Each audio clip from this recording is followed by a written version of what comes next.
So, hello, welcome to Numerical Methods for Mathematical Finance. We are still in our section on random number generation. So maybe with the motivation of the Monte Carlo integration or Monte Carlo method behind. But now we moved to generating drawings of other distributions. So we looked a bit at generating uniform distributed random numbers. And now we discussed generating drawings of other distributions. And well, maybe the most popular method is here the inversion of the distribution function. But last session, we looked at an alternative method that was acceptance-rejection that actually did not require to invert the distribution function. So having a closed form solution for the inversion of the distribution function, or a highly accurate numerical implementation. Instead, acceptance-rejection just required the density, to know the density of the distribution we like to generate, which is often known analytically. Normal distribution is an example. And then it required that we can dominate the density by a constant times some other function. So here's the theorem, so that we can dominate the density of the distribution or of the random variable for which we would like to generate the sequence. So that's here our xi. So the condition was that we can dominate this density by a constant c, larger than 1, but not too large, times some other density. Okay, so, and for this other density, well, for that one, we should know how to generate drawings of a G distributed random variable, say y. Okay, so we do not need how to generate the F distributed one. For the F distributed, we just need to know the density, but we need to know how to generate this auxiliary or this background sequence y, having distribution function g. And then the algorithm just goes like that you sample a uniform u independent of that y, and then you have some criteria to filter out points, to accept points from the sequence y. So we generate the sequence y here, but we just filter out points. So we just take a few indices, namely those indices where this u is less than the ratio f of y divided by c times g of y. And due to this condition here, so I know that this ratio is below 1. So u is between 0 and 1. So I can judge if I jump across this ratio or if I'm below. So I'm filtering out a few points. And you also see if f is equal to g, and the constant is 1, then this ratio would be 1, and it would mean, okay, just take all the points, because f is equal to g, then you can generate just the sequence y, and it is an f distributed sequence. Okay, so that's acceptance rejection sampling, and clearly this red condition is the condition if you accept the point. We had a nice proof for this, and I would like to continue with some examples and also implementing some examples and giving you more intuition, what's going on here.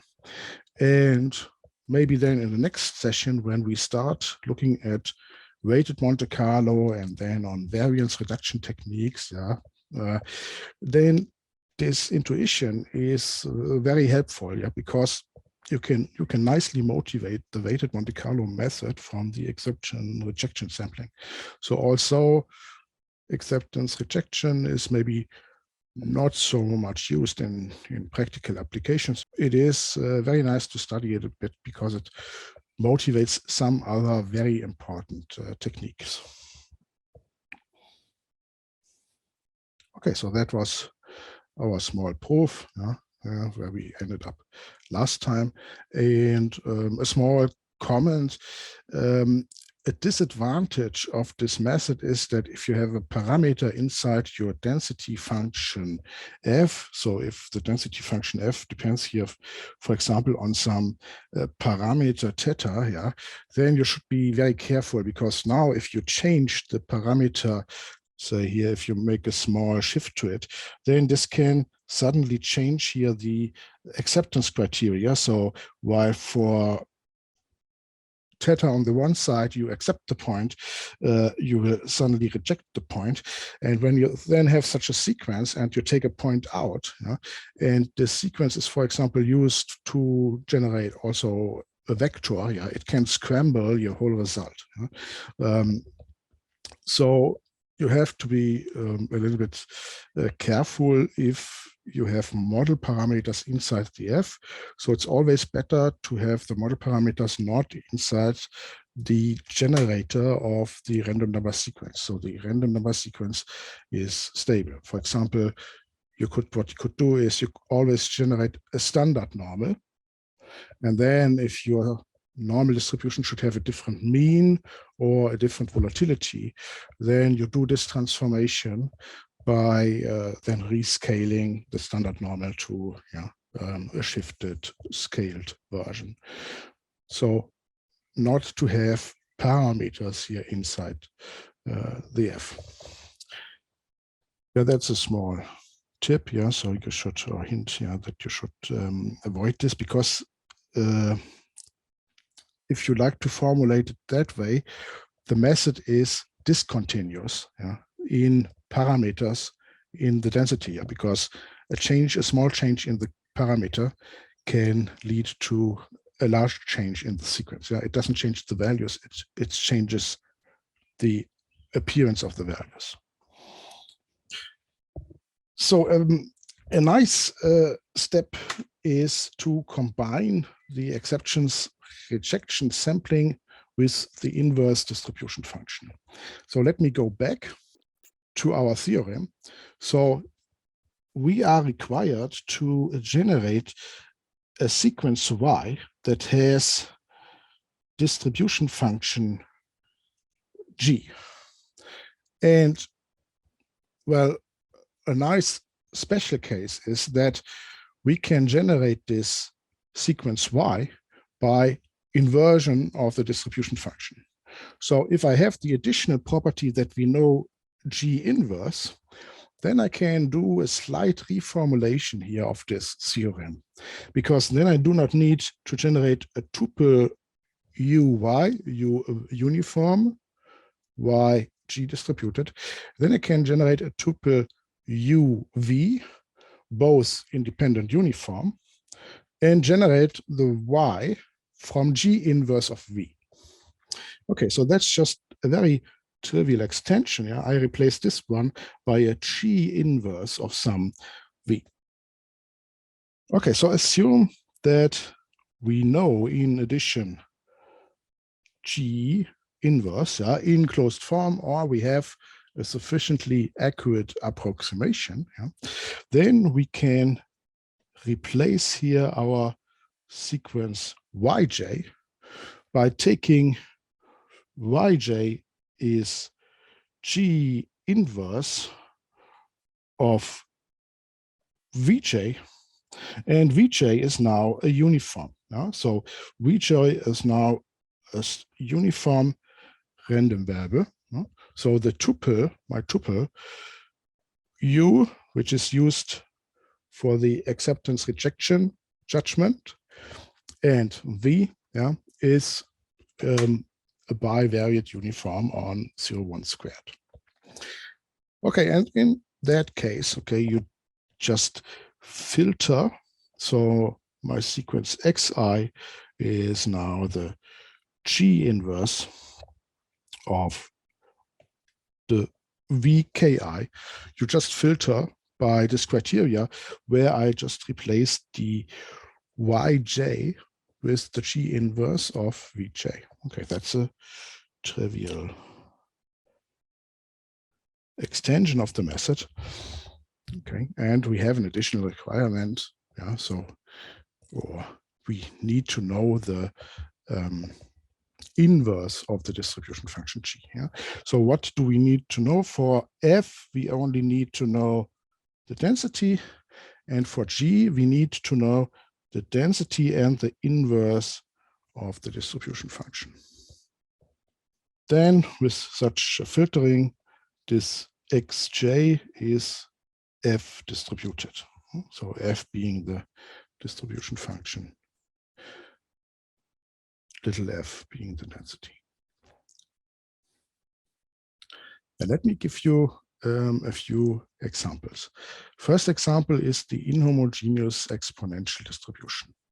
So maybe you remember the inhomogeneous exponential distribution was the one where you have here a lambda of s. Yeah, so the intensity, the jump intensity, depends on time. So you have here a 1 minus exponential minus integral lambda s ds. So this fact that the lambda depends on s is the thing that it's inhomogeneous. The homogeneous one would just have an exponential minus lambda times t, yeah, with a constant lambda.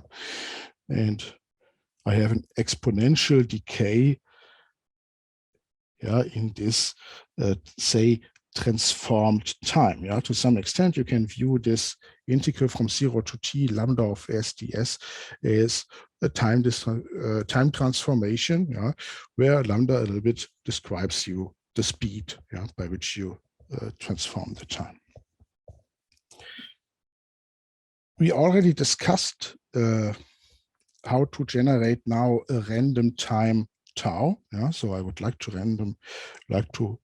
generate a random time tau, such that probability that this event, yeah, happens at the random time tau before little t, yeah, is this 1 minus exponential minus integral 0 to t lambda s ds. We already discussed this. For lambda being a constant, it's easy. Yeah, you can just invert this distribution function. Yeah, this is your distribution function f here. You can just invert it. And for lambda not being constant, we had a nice little algorithm or a nice little technique to invert it if lambda is piecewise constant, because then the integral becomes a sum, and we just need to check, yeah, what is the index when the sum jumps across this time, little t, and then we can calculate the inverse. If you don't like to approximate here this integral, you could use the acceptance-rejection method. However, yeah, we have a fairly strong assumption. So let's check that. So I need some other density that can dominate the density f. Yeah. So first of all, the density f, little f here, is differentiate the distribution function. So 1 minus exponential, the 1 goes away with the differentiation, minus exponential of minus integral. Yeah? So differentiating this gives a minus in front, a minus lambda. So a minus minus becomes a plus. So I have a lambda in front. So the density of this inhomogeneous exponential distribution is lambda of t exponential minus integral from 0 to t lambda of s ds. So now for the acceptance rejection, I need a density that can dominate this density. Okay, so which density could dominate this? First of all, I'm allowed to place a constant in front of the function that dominates this. Yeah, it's f of little f of t less or equal c times g. Yeah. So for the g, it's actually important how the g behaves in the limit here plus infinity. Yeah. So for other distributions maybe also look at minus infinity. So if you look here, you have exponential decay with lambda of s, instantaneous lambda of s. So I have exponential decay, so I need something that decays slower. So it should stay on top. So if I need something that decays slower, let's define, by the way, that should be maybe green here because that's the target one, which I would like to have. Okay, so I need something that decays slower. So let's define the minimum lambda and then take the density of an homogeneous exponential distribution. So the one with the constant, because for the one with the constant, I can do inversion of the distribution function. So I can generate a G distributed sequence. So that is, I use G of t is lambda min times exponential minus lambda min t. So actually this here is my lambda used for the G of t. And that guy here is the lambda that is used inside the inhomogeneous one. So that just dominates this part. Yeah? So I have exponential minus integral from 0 to t lambda of s ds is less or equal, yeah, because it is an exponential minus. Yeah, if I make the integrand smaller, yeah, I make it bigger. So less or equal exponential minus lambda tt. So I have this guy here in front. Yeah. So I have first f of t, so that is my lambda of t exponential minus integral. Okay, so that I can dominate if I keep the lambda in front, but now I take the lambda min inside. Okay, then I can just dominate that. And this guy here is not my G. Yeah, so I get my G if I multiply with lambda min and divide by lambda t. Yeah, or put differently, here on the right hand side, I can write this is lambda t divided by lambda min times G. And then I need another estimate. So I take the largest one. So I take the largest lambda. So I take the supremum over all lambdas. And if I then replace here the lambda of t with the supremum, yeah, I make it even larger. Okay, and then I can dominate it by lambda max divided by lambda min times G of t. And this part here is now, of course, our constant C. And you see, C is larger than 1, lambda max divided by lambda min. If the lambda of t is a constant, yeah, or doesn't wiggle a lot, yeah, the C is 1 or becomes close to 1. So I have here the constant C is this ratio of how much we deviate from the homogeneous one. Okay, so and now we are in the situation of our acceptance-rejection sampling method. Yeah? I have a density G, and I have a constant C such that F is less or equal C times G of t. And for the density G, I can generate the G distributed sequence. And we are even in the situation of the previous extension that I can generate the G distributed one by the inversion method. Okay, so I can use this now with the inversion method. So the idea, the algorithm now goes as follows. So what you do, you generate a uniform V, and from this uniform V, you generate your G distributed random variable. So this is the G distributed sequence.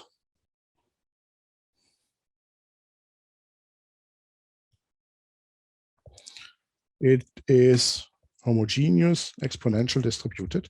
So that's the default time, or the stochastic time tau, minus 1 divided by lambda min logarithm 1 minus vk. Okay, this is just the inversion of the distribution function. If you create here the distribution function from that, its capital G is 1 minus exponential of minus lambda min times t. Okay, so you have to invert this. We did that. Okay, then we have our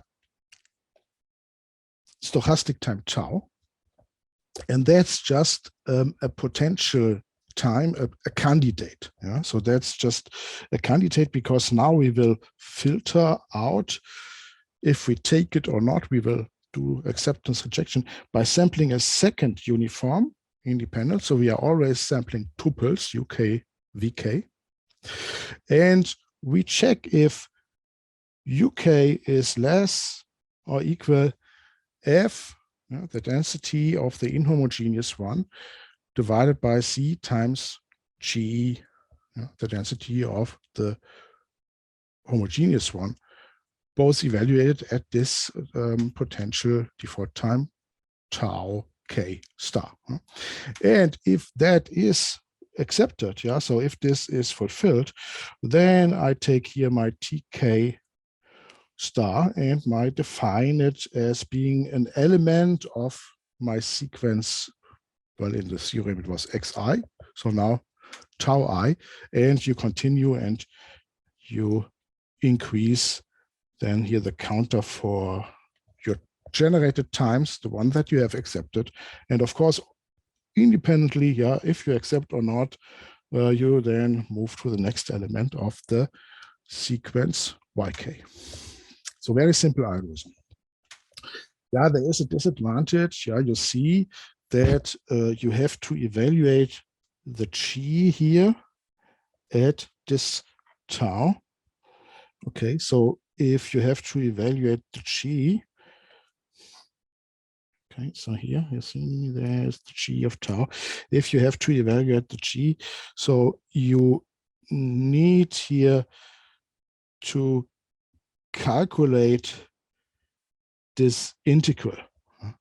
So while in contrast to the inversion of the distribution function, we do not need to invert the distribution function. We still need to calculate here this integral. We need to calculate here this function. Okay, this could be still hard. And if you do this calculation with, say, an integration, numerical integration method that performs a discretization of the integral, then this is just the same, and you could just use, because you are approximating the density, you could just use our inversion method with the piecewise constant function. Okay, so you see, while the method could be used here, still a strong dependency. Another and much nicer example is the normal distribution. So let's have a look at that one, and we will also do some coding and some numerical experiments, which provide us maybe some more intuition here on the acceptance-rejection method. So the acceptance-rejection method can be used to sample a normal distributed random variable x. And that's clearly also a motivation, because strictly speaking, for the normal distribution, there's no closed form inverse of the distribution function. So what could be a density that dominates the density of the normal distribution. So the density of the normal distribution, let me maybe write this here as phi of x. So this is 1 divided by square root of 2p exponential minus x squared. Okay, so as for the previous example, the first thing we look at is a little bit how does the distribution behave at the asymptotics, yeah, at plus or minus infinity. So it decays here with an x squared. So I need something that decays slower. Yeah? So I could just take exponential minus x. Well, okay, that's maybe a stupid idea. If x becomes negative, yeah, then this will explode. Maybe just look at the positive values. Yeah? Exponential minus x. Okay, that decays slower. So you already have the idea that you could maybe dominate it by an exponential distributed random variable. So we could take an exponential distributed random variable. So the density which we take could be just exponential minus x, at least for the case where x is positive. So for the case where x is negative, yeah, we will just treat it the same and we will just mirror it, yeah, because it will then later become exponential minus absolute value of x. Huh? We can treat the two parts separately. So that's not an issue. So let me just look here at the positive part. There are now two alternative ways of looking at this. The first way is to just sample the absolute value of x. So I'm just looking here at the absolute value of x. If you look at the absolute value of x, then the density of this is just 2 times the density of the normal distribution, restricted to the positive axis. Yeah? So it's two times, yeah, because you just have flipped the density. Yeah? You just have overlaid it. Yeah? So the points -5 and +5 are identified, yeah, counted twice. Yeah? We could just try to sample absolute value of x, and then we could sample, say, another uniform to generate the sign. Yeah? You could take another uniform random number from your random number generator and just say if the number is below 1/2, it is a +1. If it's above 1/2, it's a -1, yeah? Or the other way around. Or you could just ask the random number generator, give me, yeah, a single bit, yeah, a single random bit that samples here a sign. Okay, so then if you have this, so if you sample x having this distribution, so absolute value of x having this distribution, and if you then sample an independent sign, then you can just compose your normal distributed as being this sign multiplied with this absolute value of x. That's one possible way to do it. And now we have, yeah, restricted us to the positive axis. Let's go on for a while, yeah, with this restriction. I would like to now use acceptance-rejection method to generate a sequence that has absolute value of normal distribution. So then I'm now restricted to the positive axis, and the idea is to take the exponential distribution with lambda equals 1 as the density that, yeah, multiplied with a constant should dominate my function. So I already see that this is nice here, yeah, for the asymptotic behavior, because the -1/2 x squared. Oh yeah, okay, I forgot the 1/2 on top here. Yeah? So there should be a minus 1/2. The minus 1/2 x squared is already dominated after a certain point by the minus x. So the picture looks like that. Okay, that here is your density for the normal distribution. Okay, and that here is your density for the exponential distribution. Okay, and the asymptotic behavior is already nice, but there is a region where it goes below, and I need to get above. So let's check what constant c we need. So what's actually f of x divided by g of x? Okay, f of x divided by g of x is 2 divided by square root of 2p multiplied with, okay, exponential minus 1/2 x squared divided by, okay, the g is exponential minus x. Okay, that's the constant multiplied with exponential minus 1/2 x squared divided by gives me now a plus, so plus x. So you immediately see that, okay, you could do some quadratic form. So I move the minus 1/2 in front, and I get here x squared minus 2x, okay? And then maybe I would like to make this to the binomial form, so this is now a plus 1. Okay, so I have added, I have subtracted, I have added a minus 1/2 there, so I need another plus 1/2 here. Okay, and you see that this is just 2 divided by square root of 2p. Okay, so exponential plus 1/2 is actually a square root of e.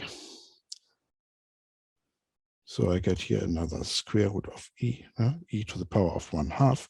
And then I have here exponential minus 1/2 x minus 1 squared. Yeah, okay, that's nice, because this part here is always less or equal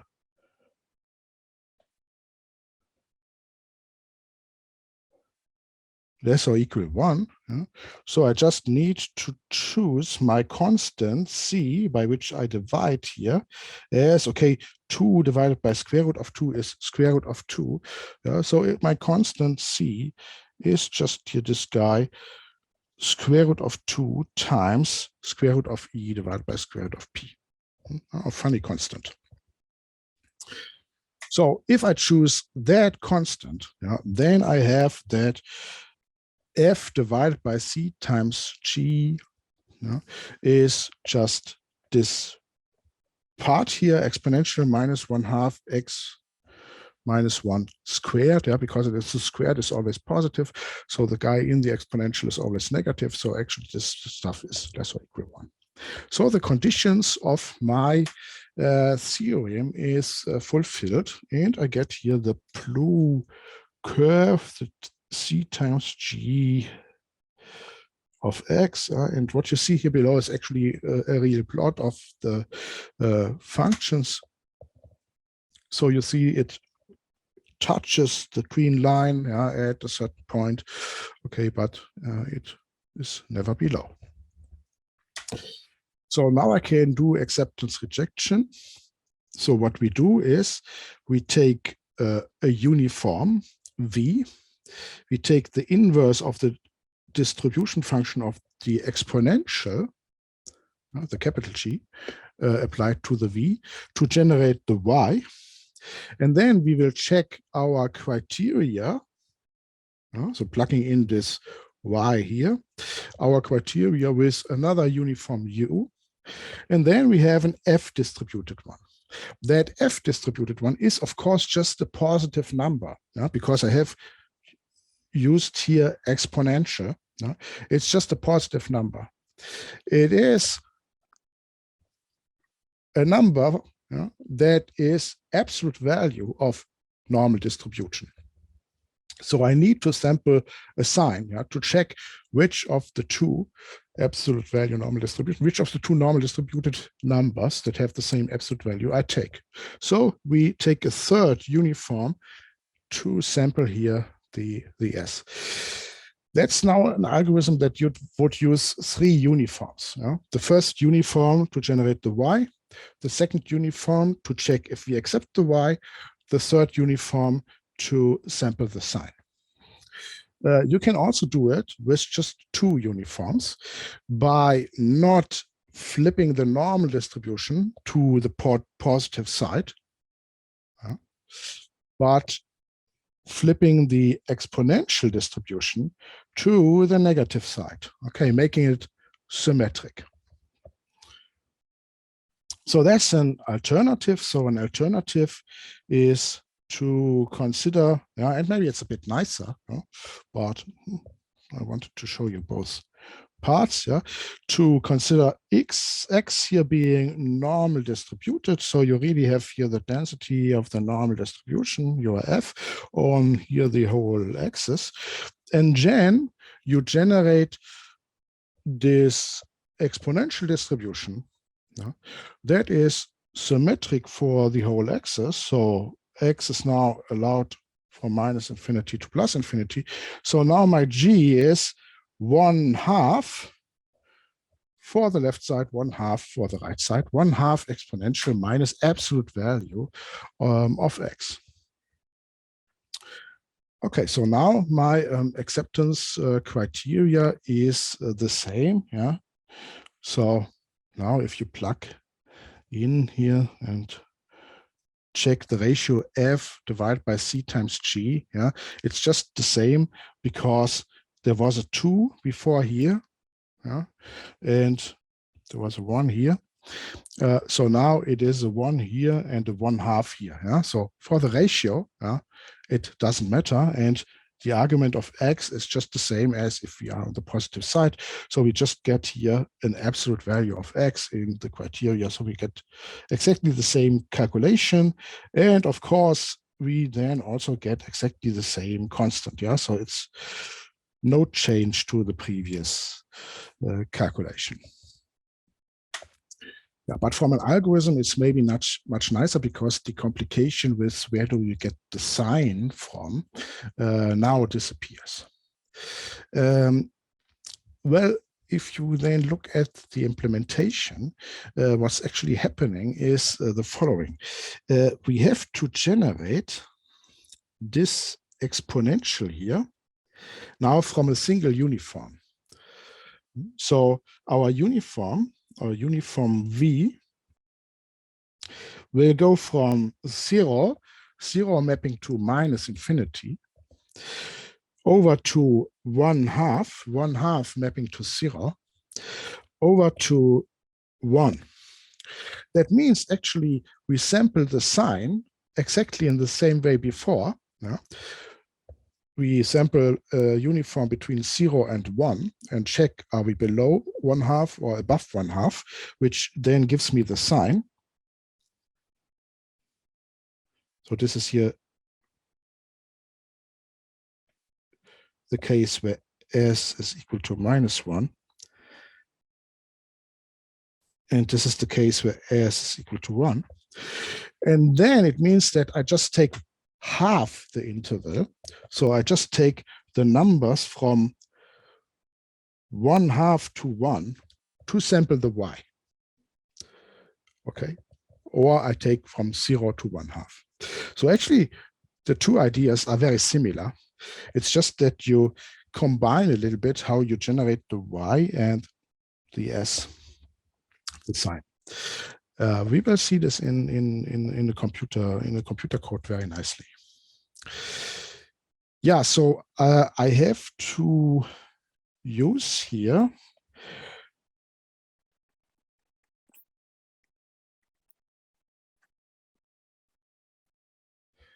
the inverse of the distribution function, or I would like to use that. So I need to calculate the inverse of the corresponding distribution function of this guy here. Let's calculate the inverse of this distribution function. So the distribution function of y is here my g of x. So distribution function is integral from -infinity to x over the density. So my density is 1/2 exponential minus absolute value of xi. So what's that? Can I find a nice expression for that? So if the x is, say, negative, then you know the xi here in your integrand is negative, and you can just replace here this by xi. So minus absolute value removing the sign because it's negative, but minus adding the sign again. So this is just a xi. So actually this is just an integral over 1/2 exponential xi dxi. So this is just 1/2 exponential x. Okay, so that's easy. If the x is positive, so this here is just an integral from -infinity to x. Yeah, well, if it's positive, so I have to split the integral. So integral from -infinity to 0, I already know, is 1/2. So this 1/2 here is just the integral from -infinity to 0. Okay, g of xi dxi. So then I can continue integral from 0 to x, and for that part integral, I know that x is positive. So for that part, it's just exponential minus x here. I just need to integrate exponential minus x. Exponential minus x integrated is just minus exponential minus x. So there is an 1/2 in front. So it is minus exponential minus 1x. So upper bound is the one with the x. Lower bound is the 0 is the -1. Okay, or with the 1/2, inside. Actually, I said minus, right? There is an error here. There should be a minus here. Okay, I believe it is correct on the next slide. Yeah, it's correct. So these two cases here are a bit ugly if I now like to invert the function. And what you can do is you see that you can write these cases here a bit nicer when you use the sine function. So instead of distinguishing here x smaller than 0, negative x's, x larger than 0, positive x's, I can just take here the sine function, and the whole distribution function g is 1/2 minus the sine of x times 1/2 exponential minus absolute value of x minus 1. Okay, let's check this. So if x is larger than 0, this sign here is just 1. So, and you see there's no difference to that part. It's just 1/2 minus 1/2 exponential minus absolute value of x is just the x minus 1. If this guy is smaller than 0, this sign here will be a -1. So that guy here will be a plus, But then I have 1/2 plus 1/2 times -1. So actually this 1/2 goes away with this -1 here. And you just have 1/2 exponential x, yeah, but x is negative, so minus absolute value of x is the same as just dx. Oh yeah, so you see the two cases agree. So you have now a nice expression for the inverse of the distribution function of this mirrored exponential distribution, yeah, which covers from minus infinity to infinity. So now I'd like to do the inversion. So we invert now the distribution function. So v should be equal to the g of y. V should be equal to the g of y. So what does this mean? So this means my y is, okay, so what's going on? So the first thing is that I multiply my v with 2. Yeah, so I get a 2v. Then I have here a 1 minus, I take a minus 1. So I get a 2v minus 1. Then I have here a minus sign in front. So I divide by minus sign, but dividing by minus sign is just the same as multiplying with minus sign. So you have a minus sign of y times 2v minus 1. Okay, so then you have here this guy here. Okay, so this guy is an exponential y minus 1. So first I do a plus 1. So I get here this plus 1. So I have now a 1 minus sign. Yeah, so we are up to this. Then the stuff left is the exponential. I invert the exponential. This is the logarithm. Okay, and then I have a minus absolute value of y. You can write minus absolute value of y as minus sine of y times y. So I just divide again with minus sine of y, but minus sine of y dividing with this is the same as multiplying with minus sine of y. It's like this. So we have now this nice inversion that y is minus sine of y, logarithm 1 minus sine of y, 2v minus 1. And you see that you have here, yeah, that you sample the interval from 1/2 to 1, and then you transform it to an interval to 0 to 1, yeah, by multiplying with 2 and taking a minus 1. A little bit puzzling is here the sign of y, yeah, because I could not just resolve it, but look, we have that the sign of y is just the sign of the 2v minus 1. Yeah, why is that? Okay, I have a distribution function, g here, and this distribution function for the negative values x, it is between 0 and 1/2, and for the positive values x, it is between 1/2 and 1. So you immediately have that 0 to 1/2 maps to the negative values. So 2v minus 1 is negative between 0 and 1/2. So it maps to the negative values of y.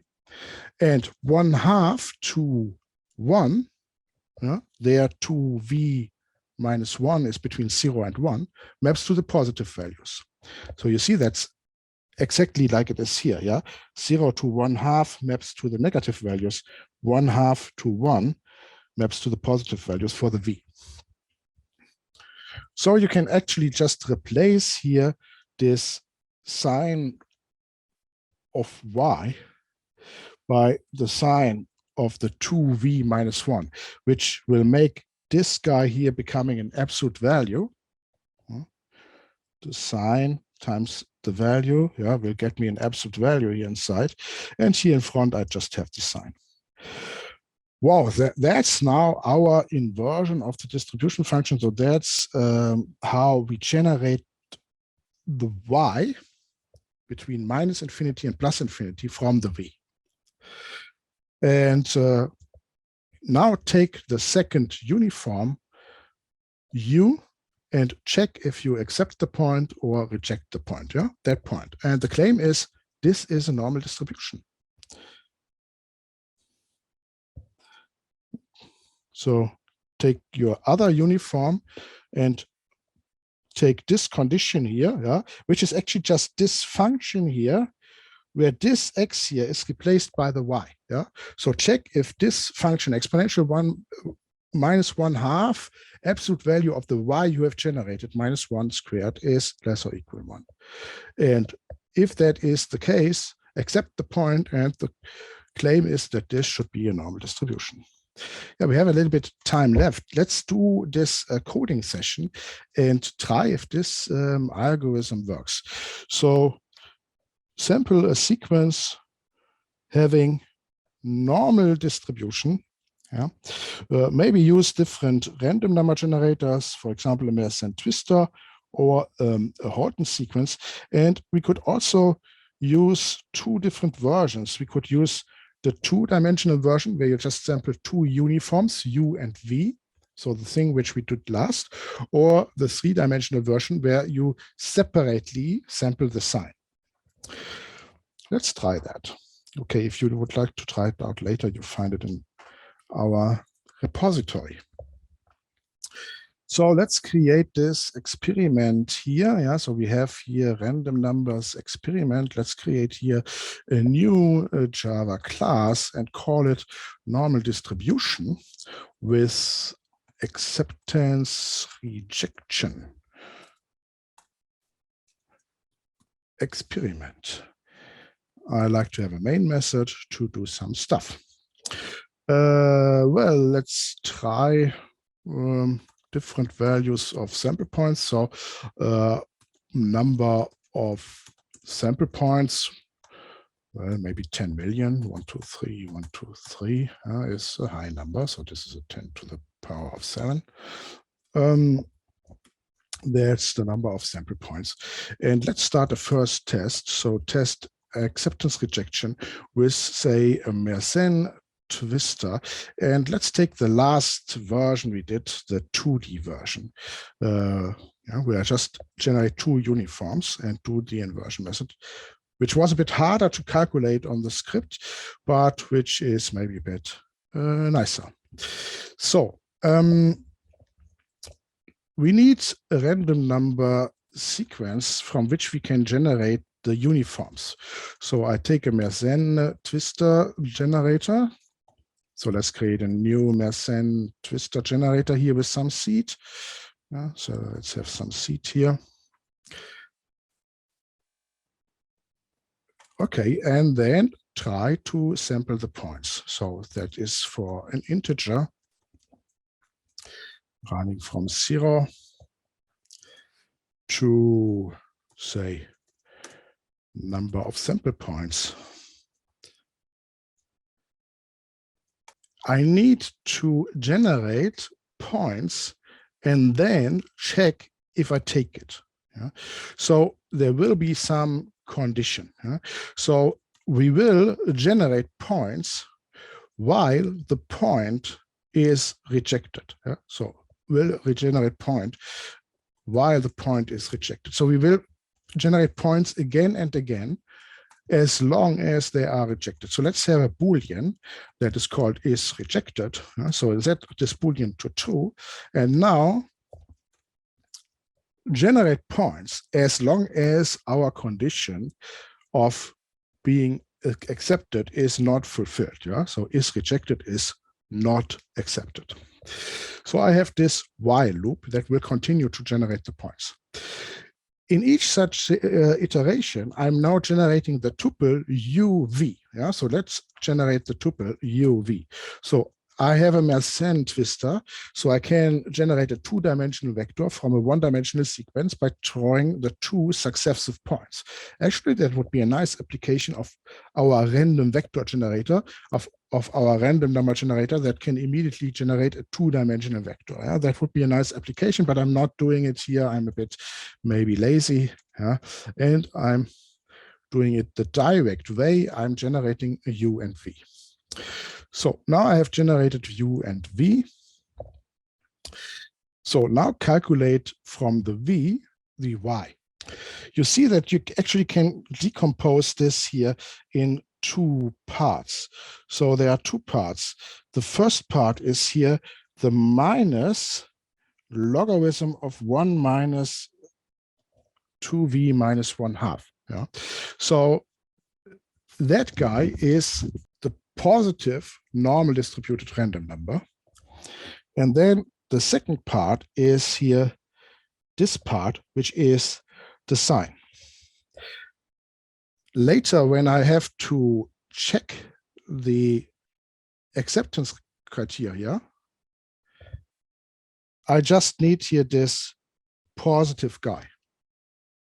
So let's call this positive part maybe the x. Okay, so let's call this the x. So that's minus the logarithm of, okay, 1 minus the absolute value of 2 times v minus 1.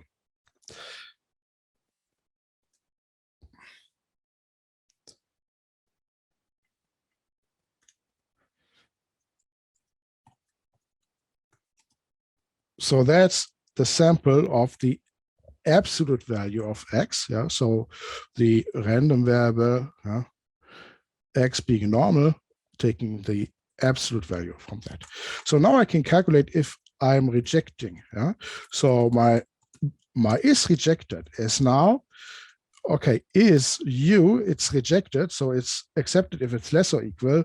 So if u is larger than the exponential of minus 1/2 times x minus 1 squared. So x minus 1 times x minus 1. So that's the criteria if it is rejected. If it is accepted, that guy is actually my normal. Yeah?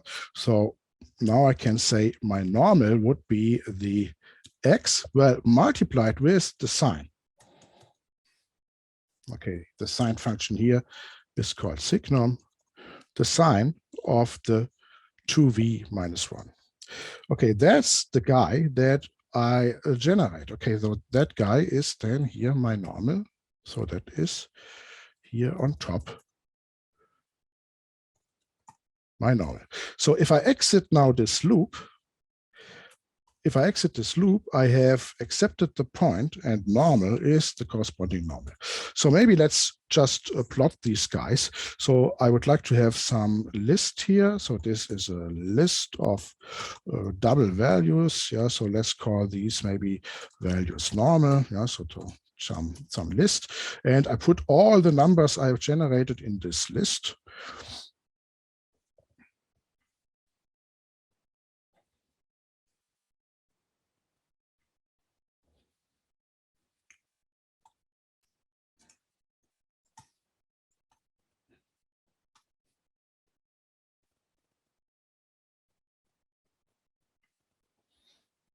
Okay, he likes to have the variable initialized, yeah, because he's maybe not sure if I'm entering this here at all, yeah, because initialization is done here, yeah. But I will, of course, enter it for sure because, oh, the is rejected is true, yeah, because the is rejected is true, yeah, because the is rejected is true, I will enter it for sure, yeah. So actually this initialization is a bit not needed, but he likes to have it initialized. So now I can use my little helper, yeah, having generated these numbers, and I can maybe create a density plot. Yeah, we used that before. If you have here values normal, you can create a density plot. This is the number of well, buckets, yeah, in your histogram, and this here is the standard deviation for my histogram, and you can create this little density plot and show it. Okay, yeah, let's have a look. Let's run this. Does this really work? I wonder if I have done something wrong. Oh, no, looks nice. That looks like a normal distribution. You see that I'm really sampling here 10 million points. But because there could be some rejection, I'm actually taking much more random number vectors here. So let's maybe count this. How many of these two-dimensional uniforms did we draw? Let's count this. So this is the number of 2D uniforms drawn. Okay, and whenever I draw here such a uniform, I increase this counter. Okay, let's print that number.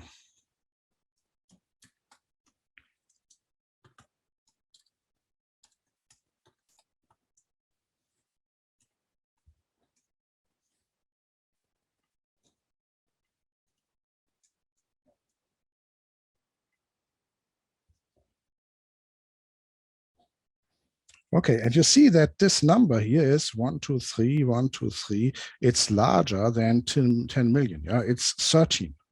So you see our acceptance rate is 10 divided by 13. Yeah, so 10 out of 13 are accepted. So maybe we can print here the acceptance rate. So this is our constant C. Yeah, we proved that this is the constant C. Actually, 1 divided by C. C is larger than 1. This should be the 1 divided by C. So this is the number of samples we got out of this algorithm divided by the number of the uniforms that we have drawn, actually the two-dimensional uniforms. Okay, and you see the acceptance rate is 76%. And now if you go back here to our little derivation, that should be exactly 1 divided by this concept. Well, not exactly, it's a numerical approximation. That should be roughly this concept. Maybe you can check that. Okay, so we are a bit short in time. Yeah, so you could now generate much more experiments. Maybe I create one other experiment with you. Let's create the same experiment using the method where I sample the sign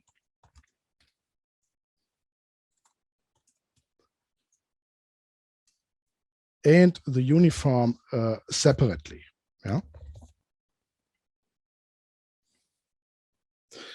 Okay, so the algorithm is fairly similar. So maybe I just copy all the code.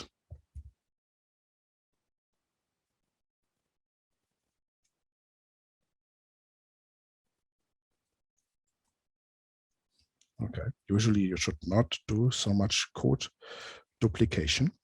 But now I'm just taking here the V to generate the exponential distributed random variable. So this is minus the logarithm 1 minus V.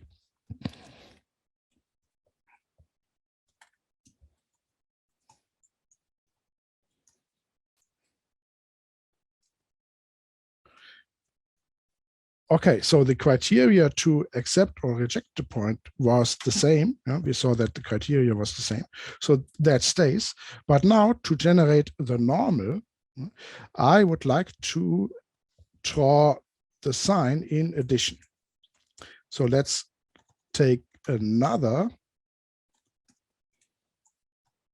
uniform to sample the sign. Okay, I take here another uniform and I just check if this is larger than 1/2. Or say larger equal 1/2. If it is larger, then I take a 1. Otherwise, I take a -1.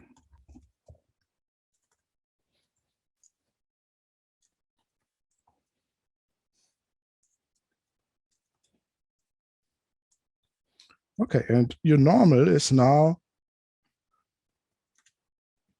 the x times ds. So maybe I add here to the plot a small title.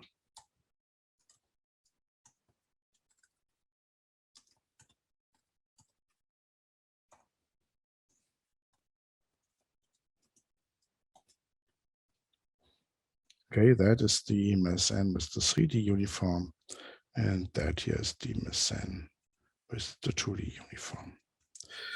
Yeah, I hope that is correct. Yeah, so that's the alternative method that takes 3 vector and combines it to the normal distribution. Let's run that guy.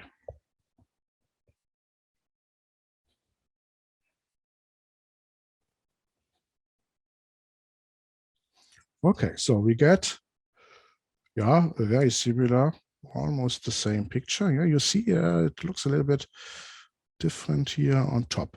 And you also see that the acceptance rate is slightly different. Okay, why is that? Yeah, actually, before you had your sequence of the uniforms, and you were always taking 2 out of it. Yeah. Now I have my sequence of the uniforms, and I'm always taking 3 out of it. So actually, the acceptance criteria is the same. It's just to check if the u is larger than the blah, blah, blah function of the v. But actually, we are looking at different numbers on this acceptance and rejection criteria. So it makes a big difference if we do it in that way or in that way. We get completely different random number sequence.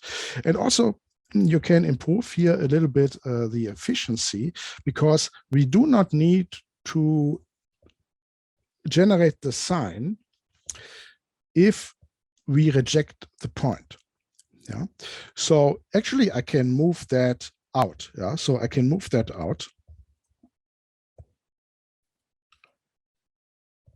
Okay, I can move that here. But then actually, I have to specify here. Okay, I have to specify here the x. Okay, so maybe I have to specify here the x before the loop. Yeah, so I know the x at the end. So I can take that out.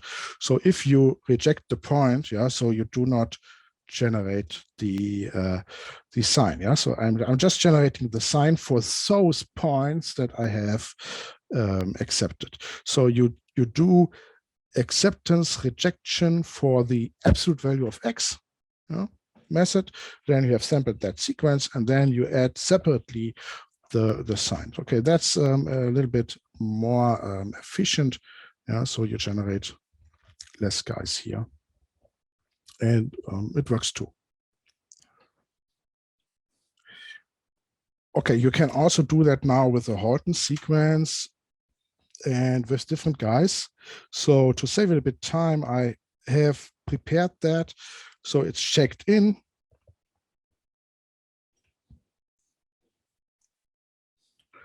Just go here to our repository, our GitHub repository for the lecture. Yeah, take a look here in random numbers experiments package, and there you find here this experiment, and I've created some more examples, and let's quickly step through these examples. Okay, they are here.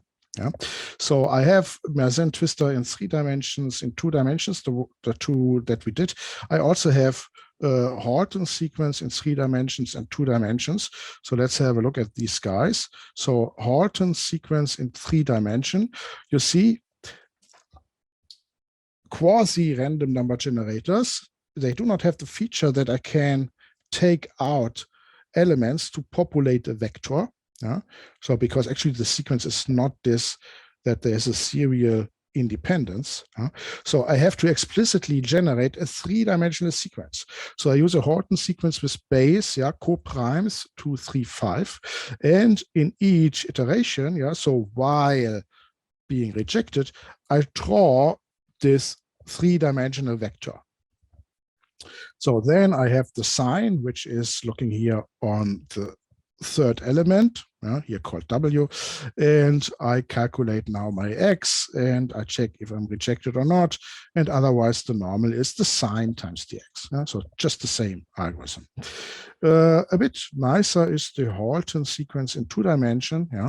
So I use here the Halton sequence in 2 dimension. Here I just take Halton sequence base 2, so van der Koppel sequence base 2, van der Koppel sequence base 3. Okay, maybe I should also program that using here explicitly our class. That would be a bit nicer. But you see, I draw 2 such numbers. I calculate the X now with the complicated transformation 2v minus 1. I also check the sine, and I check the rejectant, and so on. And for completeness, I also added here inversion of the cumulative distribution function. So you just calculate your uniform and the inverse for the Mersenne and the Halton, because here in this program, I'm also calculating the time that is needed for this sampling. So this algorithm here takes the time, the start time here, and takes the end time here, and then calculates how many seconds were needed to sample these 10 million numbers. And we can have maybe a look at this. So maybe I now let this run. So you see, first one, 3-dimensional Mersenne. This looks nice. 2-dimensional looks also nice. Halton sequence, 3-dimension, looks nice. 2-dimension, and inversion of the distribution function. And of course, you see that the 2D version is faster because I just need the 2 numbers compared to the 3 numbers. It's also faster by a factor that is like 30%. So that looks a little bit as if it is related to this. Okay, there's still some other overhead. So if you would expect to scale exactly in the dimension, it would be 1 and 1.5. Okay, but it's a significantly slower in this 3D version. Also, Halton sequence is slower. But you also see that the inversion of the distribution function is, of course, much faster. Because actually I need half the random numbers for this. So you only need half the guys, and then even less because I can take every point. There is no acceptance rate of 76%. It's not that I throw away 25% of the points. So I'm much faster. You have more overhead because you have the inversion of the distribution function, which is a complicated function, but this overhead is much smaller compared to generating the more numbers. Okay, so maybe you can play with this.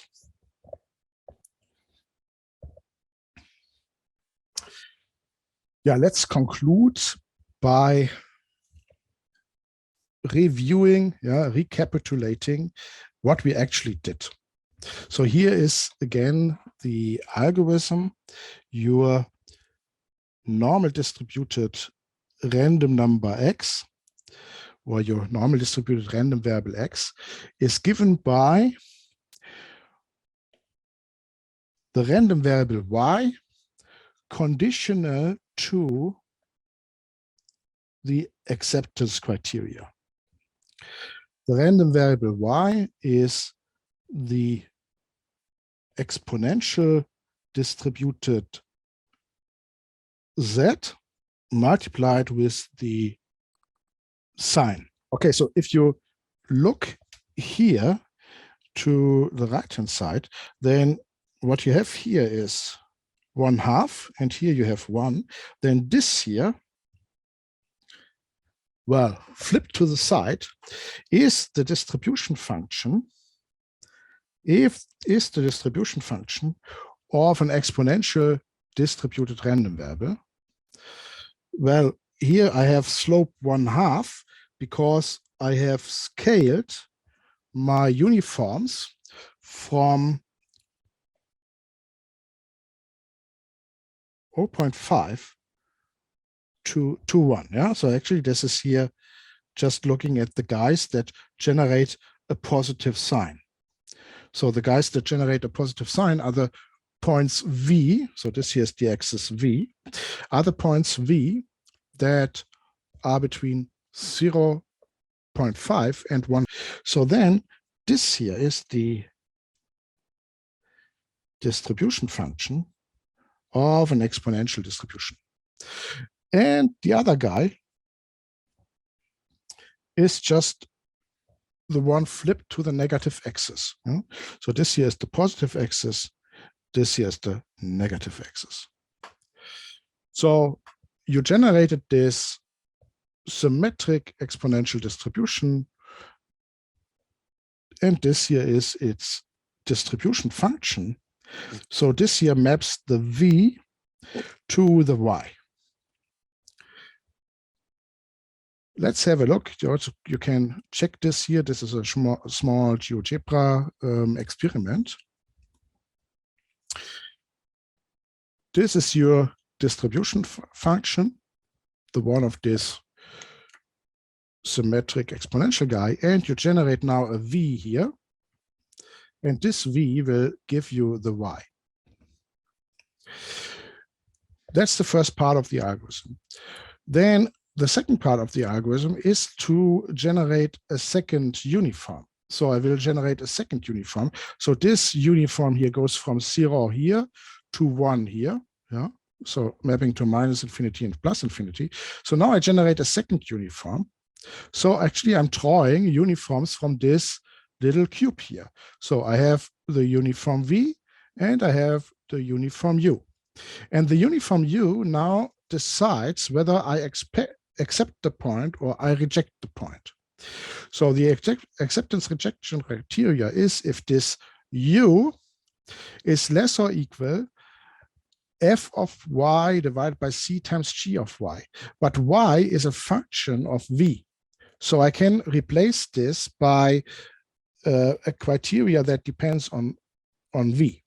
So actually it's a function that u is less or equal some function of this value v here. No? So you can just plug this in.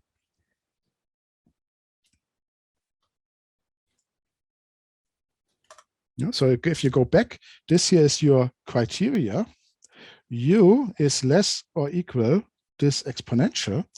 You can just plug the definition of this z, which is the positive part of the y, in there. And you have that the criteria is u less or equal exponential of minus 1/2 bracket minus logarithm 1 minus 2v minus 1 absolute value logarithm bracket closed squared exponential bracket closed. So a bit complicated expression.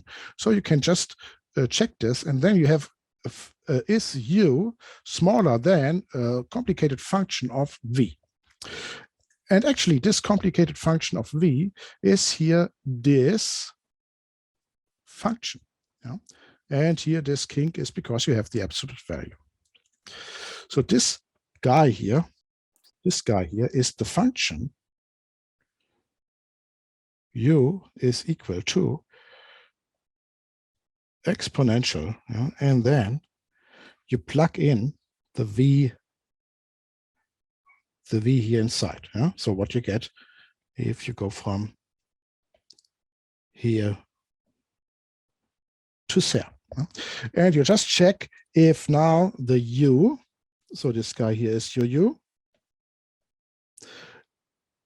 for that v is below that function or above that function. And that will create if the point is accepted or rejected.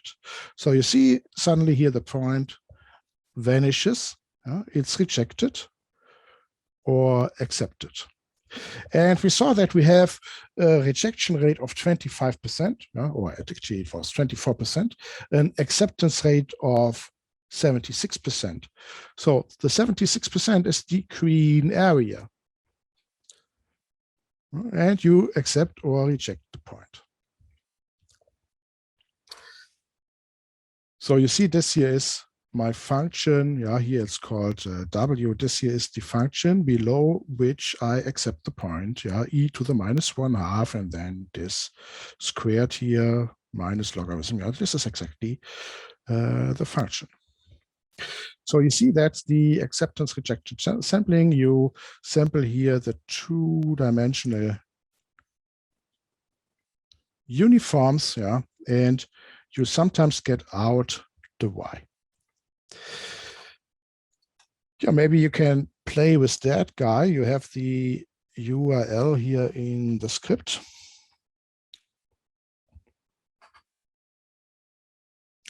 And let me finish with maybe a last remark.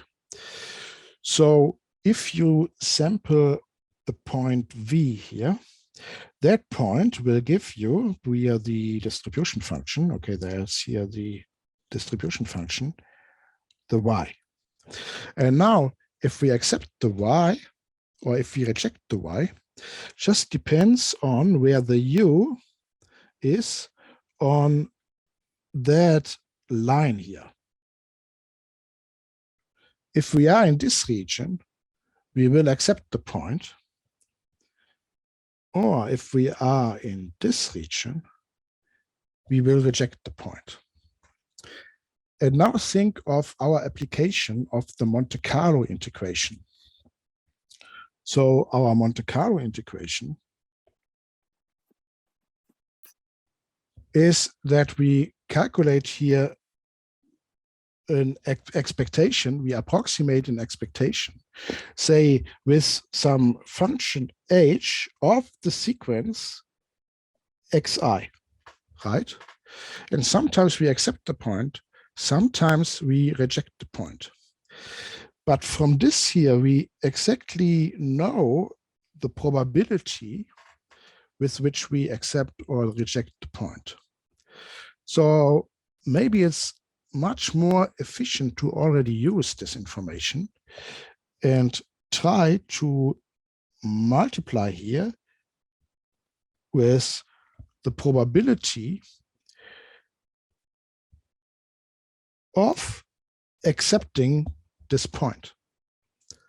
And the probability of accepting this point is just, okay, the point is the set, is just this guy here. This is the probability of accepting the point. Then it's the same as sampling many xi, which are all the same, and from these accepting a certain percentage. It's the same if you just sample one and have immediately the correct percentage. So you do not do acceptance rejection. You accept all the points, but when you use them, the points have a specific weight. Okay. And this is now the nice motivation for the weighted Monte Carlo method, which is then our next session. Okay, that was it for today. Thanks.